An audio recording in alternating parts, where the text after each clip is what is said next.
మా నాన్నకి నేనొక్కడిని కొడుకుని. నాకు తమ్ముళ్ళు చెల్లెళ్ళు ఎవరూ లేరు. మాటల్లో తెంచుకున్నంత తేలిక కాదు బాబు రక్త సంబంధాన్ని తెంచుకోవడం.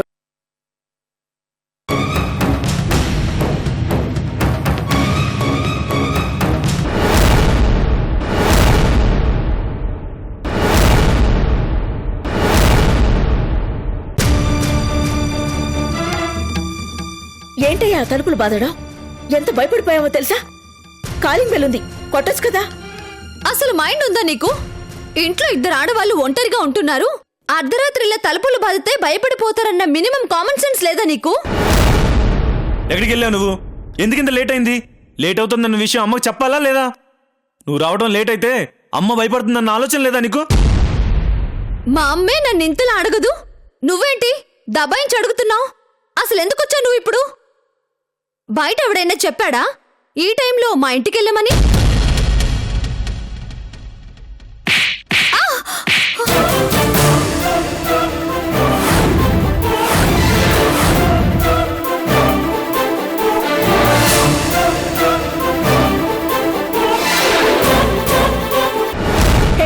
బుద్ధుందా నీకు? ఆడపిల్ల మీద చేయి చేసుకుంటావా?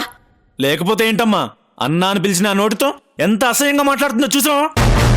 నా మీదే చేయి చేసుకుంటావా? ఎంత ధైర్యం రా నీకు? ధైర్యం కాదు, ప్రేమ, బాధ్యత.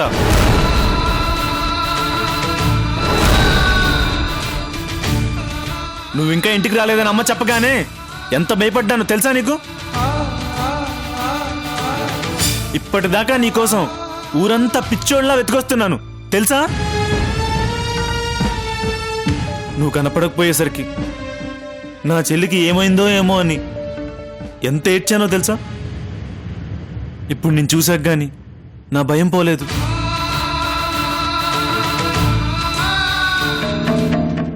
మా గురించి తెగ తప్పన పడిపోతున్నట్టు తెగ ఓవర్ యాక్షన్ చేస్తున్నావు.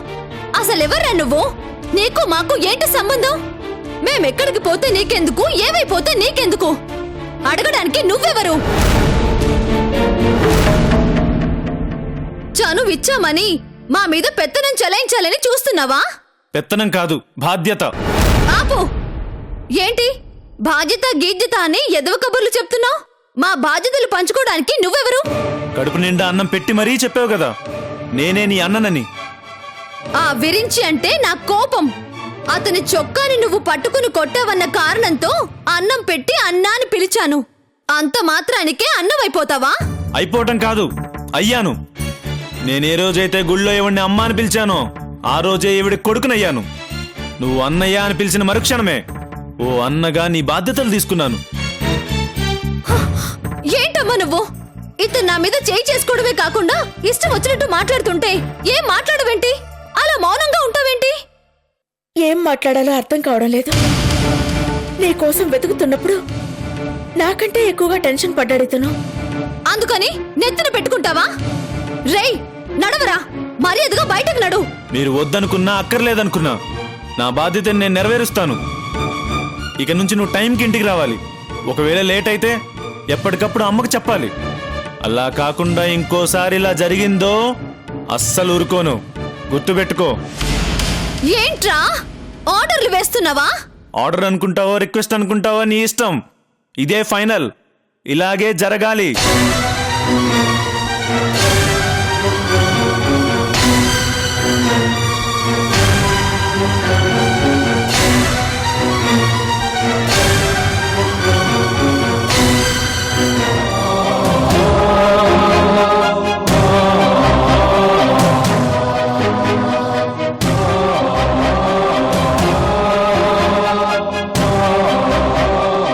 మా గురించి ఇంతగా ఆలోచిస్తూ తపన పడిపోతున్నాడు. అసలు ఎవరితను?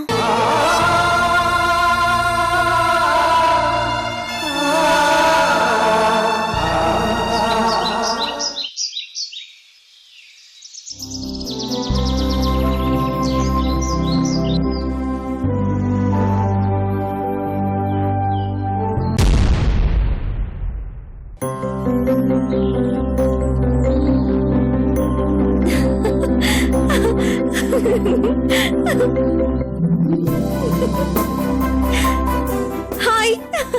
మేఘా, అంత నైట్ అయినా నువ్వింకా ఇంటికి రాలేదని రాత్రి మీ అమ్మగారు ఫోన్ చేయగానే ఎంత టెన్షన్ పడిపోయానో తెలుసా? మళ్ళీ ఆంటీ ఫోన్ చేసి నువ్వు ఇంటికొచ్చావని చెప్పాక గాని మనసు కుదుట పడలేదు. అప్పుడు గాని ప్రశాంతంగా పడుకోలేకపోయాను. మేఘా, ఏంటి నువ్వు కూడా మా అమ్మలాగా ఒక్కరోజు కొంచెం లేట్ అయినంత మాత్రాన ఊరికే భయపడిపోతారా? మన మనిషి, మనకిష్టమైన మనిషి కాసేపు కనబడకుండా పోతే ఎవ్వరికైనా ప్రాణం విలువల్లాడిపోతుంది. అయినా అంత భయపడిపోవడానికి నేనేమైనా చిన్నపిల్లనా? కాదు కాబట్టే భయం. అవును, ఎందుకంత లేట్ అయింది? అసలు ఎక్కడికి వెళ్ళావు? గౌరీ గారితో బయటికెళ్ళాను. వాట్? గౌరీతో వెళ్ళావా? బుద్ధుందా నీకు? అసలేం చేస్తున్నావో తెలుస్తుందా? ఏంటి మేఘా అలా మాట్లాడుతున్నావు? ఇందులో తప్పే ఉంది. అయినా అతనే పరాయివాడు కాదే. నేను ప్రేమిస్తున్నవాడు, రేపో మాపో పెళ్లి చేసుకోబోతున్నవాడు. అతనితో సరదాగా బయటికెళ్తే అదేదో నేరమైనట్టు మాట్లాడతావేంటి? అర్థం లేకుండా మాట్లాడుకు చైత్ర. పెళ్లి చేసుకోబోతున్నావని అలా రాత్రులు ఒంటరిగా అతనితో ఎక్కడికి పడితే అక్కడికి వెళ్ళిపోతావా? మేఘా, ఎందుకంత ఎమోషనల్ అవుతున్నావు?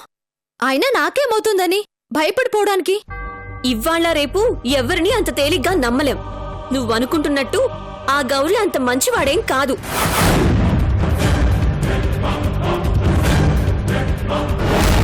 చూడు చైత్ర, నువ్వు అతన్ని గుడ్డిగా నమ్మి అతని మాయలో పడిపోయావు.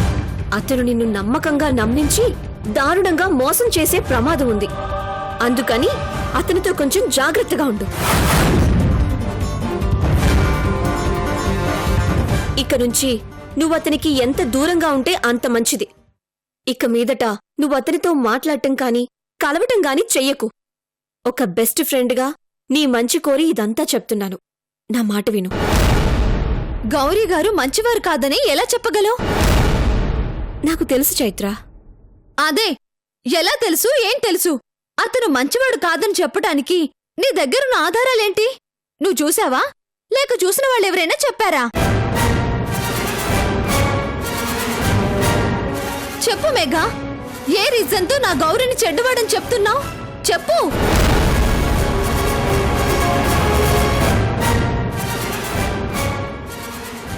విరించి అంకుల్ చెప్పారు.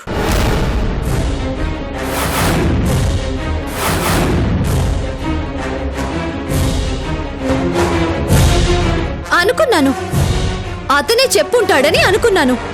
ఇలా చెప్పాల్సిన అవసరం, నిందలు వేయాల్సిన అవసరం అతనికి మాత్రమే ఉంటుంది.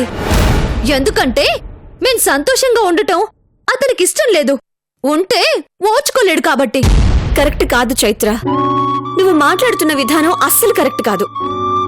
అంకుల్ని నువ్వు అపార్థం చేసుకోవటం మాత్రమే కాదు, ఆయన గురించి చాలా తప్పుగా మాట్లాడుతున్నావు కూడా.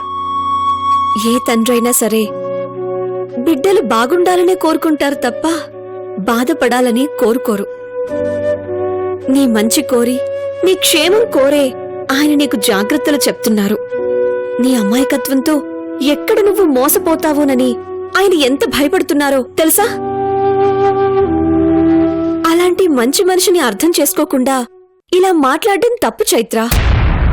ఇంతకంటే ఎక్కువే మాట్లాడాలి, కానీ సంస్కారం అడ్డొచ్చి ఆగుతున్నాను. ఏంటి? ఆయన మా మంచి గురించి ఆలోచిస్తున్నాడా? అందుకేనా దేవుళ్ళంటి నా గౌరీ మీద మాయలోడు అని ముద్ర వేస్తుంది? ముద్ర వెయ్యడం కాదు చైత్ర, అది నిజం. నువ్వతని మాయలో ఉన్నావు. అందుకే అతని గురించి ఏం చెప్పినా నమ్మట్లేదు. నేనే మాయలో లేను, వాస్తవంలోనే ఉన్నాను. వాస్తవాన్ని కళ్ళారా చూస్తున్నాను కూడా. స్పృహ తప్పిపోయి ఉన్న ఒక ఆడపిల్ల ఒంటరిగా దొరికితే ఆ క్షణంలో ఏ మగాడి ఆలోచనైనా సరే మరోలా ఉంటుంది. కాని నా గౌరీ మాత్రం అలా ఆలోచించకుండా నన్ను క్షేమంగా ఇంట్లో వదిలిపెట్టి వెళ్ళాడు తెలుసా? ఏంటి? నువ్వు స్పృహ తప్పి పడిపోతే అతను నిన్ను ఇంట్లో వదిలిపెట్టి వెళ్లారా? స్పృహలో లేని నీకు అతనే వదిలిపెట్టాడని ఎలా తెలుసు? నేను ఫోన్ చేస్తే చెప్పాడు. ఏంటి? నువ్వు ఫోన్ చేస్తే చెప్పాడా? అంతేకాని అతనంతటా అతనే ఫోన్ చేసి చెప్పలేదన్నమాట? లేదు. అయినా ఇందులో అంత ఆశ్చర్యపడాల్సిన విషయమేముంది? ఆశ్చర్యం కాదు, అనుమానం ఉంది. అనుమానం ఏంటి? స్పృహ తప్పి పడిపోయిన నిన్ను అంత జాగ్రత్తగా ఇంటికి తీసుకెళ్లిన వాడు అంతే జాగ్రత్తగా మీ అమ్మకు ఫోన్ చేసి చెప్పాలి. అంతకంటే బాధ్యతగా నీకు ఎలా ఉందో ఏమోనని ఎప్పటికప్పుడు కనుక్కోవాలి.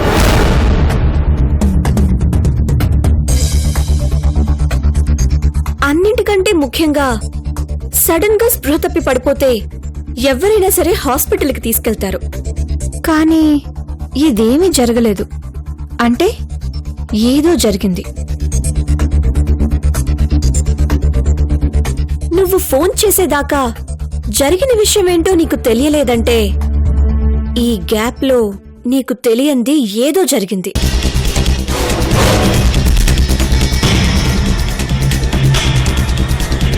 నేననటం కాదు, ఒక్కసారి నువ్వే ఆలోచించు, నీకే అర్థమవుతుంది.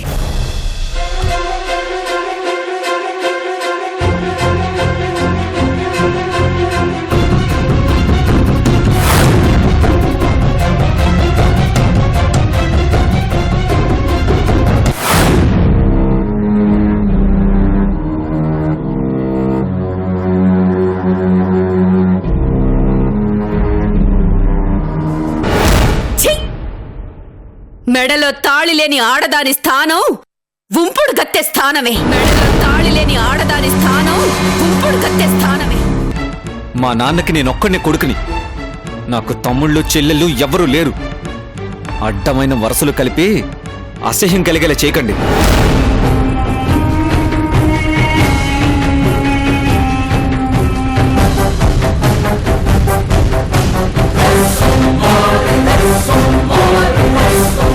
ఒంటరి ఆడపిల్ల అర్ధరాత్రి ఏమవుతుందో ఏమోనని. అయితే అవుతుంది, నాకెందుకు?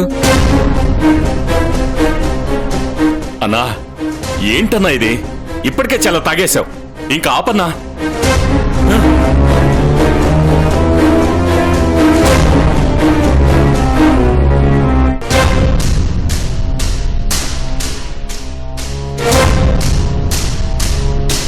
ఏమైందన్నా?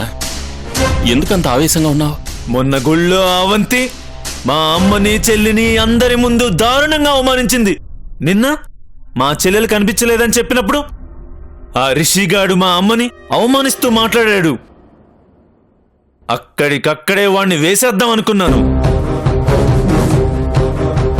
నాకున్న మెంటల్కి ఏ పనైనా సరే అక్కడికక్కడే అప్పటికప్పుడే తేల్చేసుకోవడం అలవాటు. కానీ మా అమ్మని ఆనందంగా ఉంచటం కోసం భరిస్తూ వచ్చాను.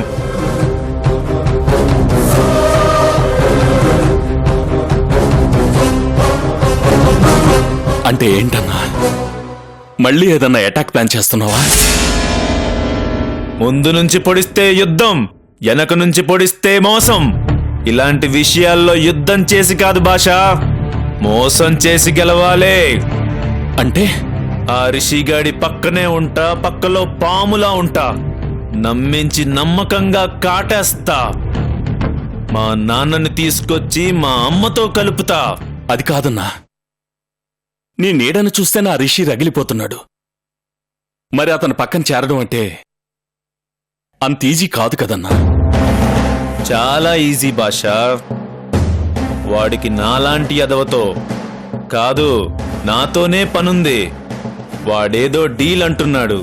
ఆ డీల్ ఏంటో తెలుసుకుంటా, వాడితో డీల్ పెట్టుకుంటా, ఫైనల్ గా వాడిని ఢీ కొడతా.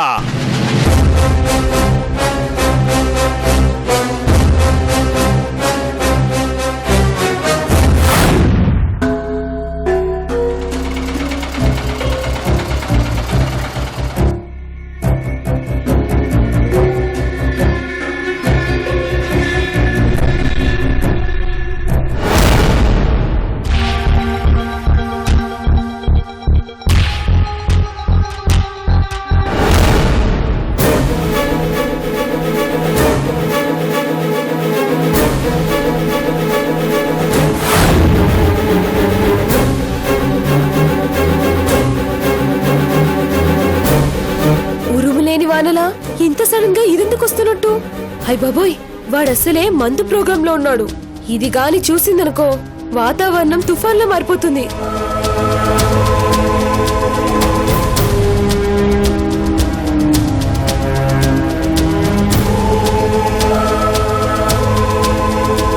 అనయ్య అనయ్య అనయ్య ఏంటి చైత్ర చైత్ర వస్తుందిరా. ఏంటి ఏంటి నువ్వు చెప్పేది? అదెందుకు వచ్చింది ఇప్పుడు? వెళ్ళి కనుక్కొని రానా, లేక వచ్చాక నువ్వే కనుక్కుంటావా? అదెందుకు వచ్చిందో అర్థం కాక నేను టెన్షన్ పడుతుంటే కామెడీగా ఉందా నీకో? లేకపోతే ఏంటి, అది వచ్చిందని చెప్పాను కదా. దుకాణం సర్దాలి కదా, ఒలింపిక్ ఆటగాడిలా పోసేంటి? సరే సరే, అదెందుకు వచ్చిందో ఏంటో కొంచెం జాగ్రత్తగా డీల్ చేయి. నువ్వు కొంచెం పేషెంట్ లా యాక్ట్ చేయి. ఓకే ఓకే వెళ్ళు.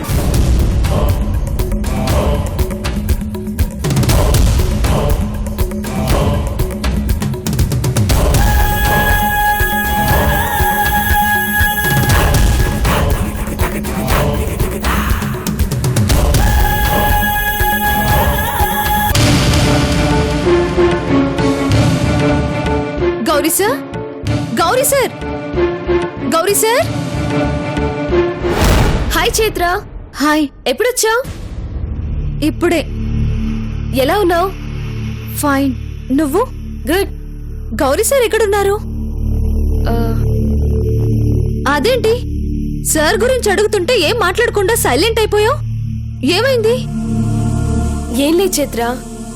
లేదు, నీ మాటల్ని బట్టి ఏదో ఉందనిపిస్తుంది. ముందు నేను గౌరీ సార్తో మాట్లాడాలి. ఎక్కడున్నారు? ఎక్కడున్నారు చెప్పు. పద.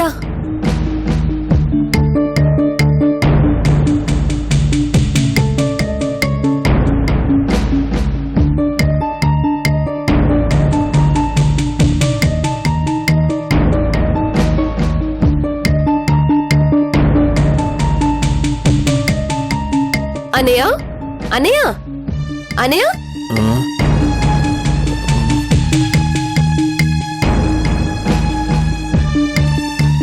ఏమైంది? చైత్ర వచ్చింది.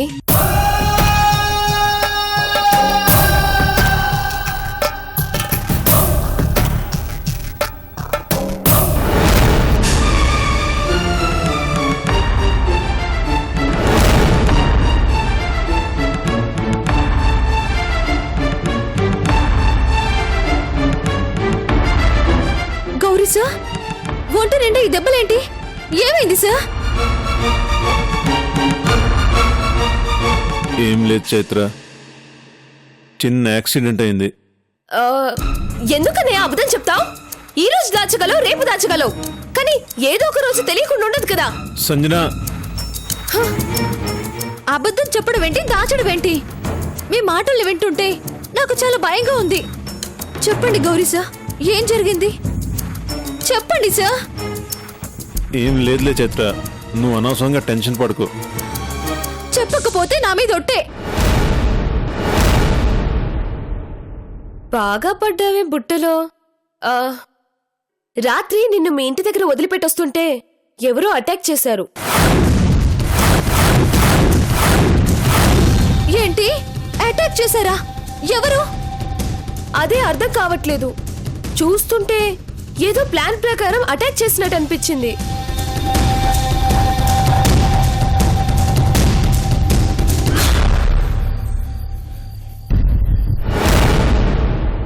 ఆ టైంలో అసలు మీ ఇంటి దగ్గర నుంచి వస్తున్న విషయం వాళ్ళకెలా తెలుసో నాకు అర్థం కావట్లేదు.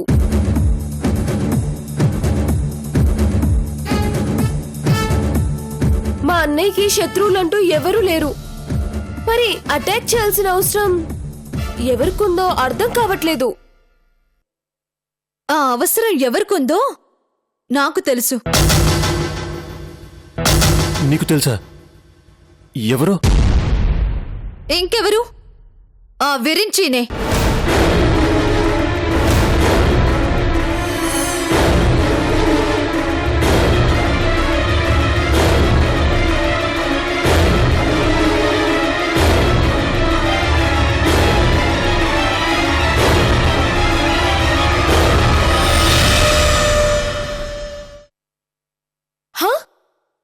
మీ నాన్న? అతను మా నాన్న కాదు. చే లే చైత్ర, విరించి గారు అలాంటి వారు కాదు. మనుషుల్ని పెట్టి కొట్టించే మనస్తత్వం కాదైంది. మీ నాన్న మీద ఉన్న కోపంతో నువ్వు ఆయన్ని తప్పుగా అర్థం చేసుకుంటున్నావు. చాలా కరెక్ట్ గా ఎస్టిమేట్ చేశాను. అతను ఎలాంటి వాడో, ఎంత లోతైన మనిషో నాకు తెలుసు. చూస్తూ వస్తున్నాను కూడా. అది కాదు చైత్ర, ఆయన అటాక్ చేయాల్సిన అవసరం ఆయనకే ఉంది. నచ్చక, మేం బాగుపడి సంతోషంగా ఉంటే ఓర్చుకోలేక, ఈ సొసైటీలో మేమింకా అవమానాలు పడుతూ బతకాలని కోరుకుంటున్నట్టున్నాడు. అందుకే నన్ను అర్థం చేసుకుని నాకు మంచి జీవితాన్ని ఇవ్వాలని ముందుకొచ్చిన మనిషిని నా నుంచి దూరం చేయాలని చూస్తున్నాడు. మా జీవితాల్లోకి శనిలా తయారయ్యాడు.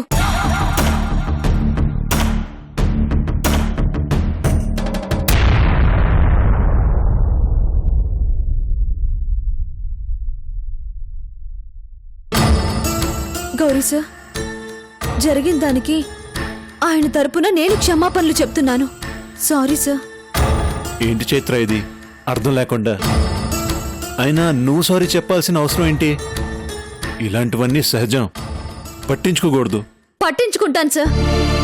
ఇక మీదట మీ వైపు కన్నెత్తి చూడడం కాదు కదా, అసలు మీ పేరు ఎత్తకుండా చేస్తాను. నాది హామీ. Once again I'm very sorry sir. మీరేం ఫీల్ అవ్వకండి ప్లీజ్ సార్. నేనేం ఫీల్ అవ్వట్లేదు చైత్ర. ఇంకా ఈ విషయాన్ని వదిలే, సరేనా? సరే, బాయ్ గౌరీ సార్.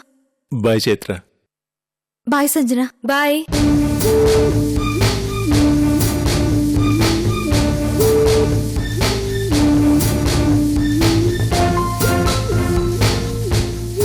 ఇది ఇంత ఖచ్చితంగా చెప్తుందంటే మన అనుమానం నిజమే. నీ మీద అటాక్ ఆ విరంచియే చేయించుంటాడు. వాడే అని తెలియాలి. వాడు చావుకి పాస్పోర్ట్ రెడీ అయినట్టే. నా నుంచి వాణ్ణి ఆ దేవుడు కూడా కాపాడలేడు.